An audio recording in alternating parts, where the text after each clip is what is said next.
Hi, I'm David Delk, president of Man in the Mirror, and I wanted to just take a brief moment to kind of give you a little bit of a recap about our 2009 annual summit. It was a wonderful event, and we had about 130 leaders from 38 states and 5 foreign countries.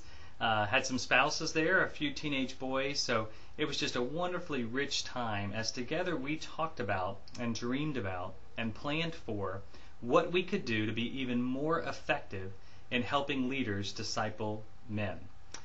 It was a great time together. We had plenary sessions, workshops, panel discussions, a lot of interacting and networking time, and we talked about some key initiatives that we're going to be moving forward with to try to help the men's discipleship movement. On the same webpage where you're watching this video, you're going to find PowerPoints, you're going to find an article that summarizes what we did at the summit. You're going to find that we will begin posting videos that are from those plenary sessions, those workshops, those panel discussions, so that you can participate even if you were not able to be with us.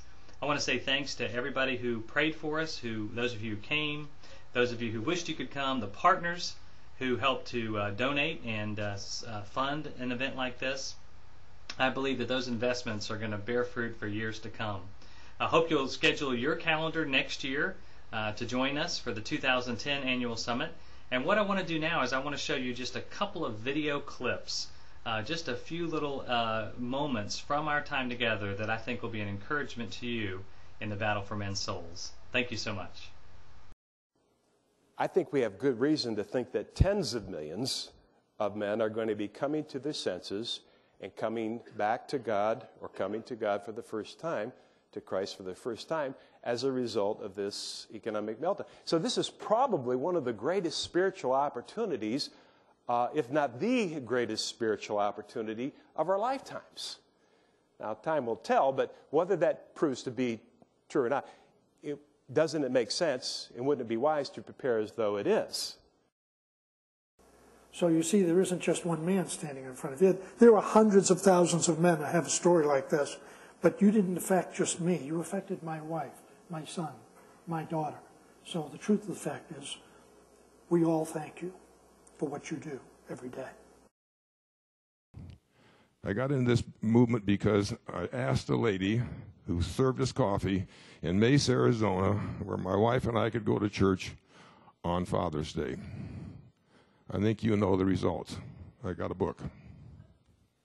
That's the whole story. As Pat says, you give a man the book, and the book will change the man. I hope that out of this meeting we can think about how we can form state organizations or state groups. And there's people in this room that can lead us great state just so easily. It doesn't take any great sense. And make this thing happen so that this thing can grow and multiply. I was meeting with a new guy the other day on the Why the Deep Continuum. Victor said, Victor, what did you really think you were coming into? He said, I thought I was going to be coming to a Kumbaya meeting. He said, I got there, it was totally different than I expected. All right? That's the entry point for Victor. We have won him over with the camaraderie he sensed with the guys, and we set up a real locker room type of environment so the man code's fully in place. But Victor's got a hook with him now. So now he and his fiancée started coming to church on Sunday. We oftentimes try to invite the Victors of the world in the doors on Sunday, expecting them to have a welcoming, friendly environment. And I think we kind of worked the opposite. I've been a little weary for the last 1 to 2 years and thought real hard about not coming to this event, but God got me here, and I see why I needed to be here. And so I'm not going to give up. I'm not going to lose heart.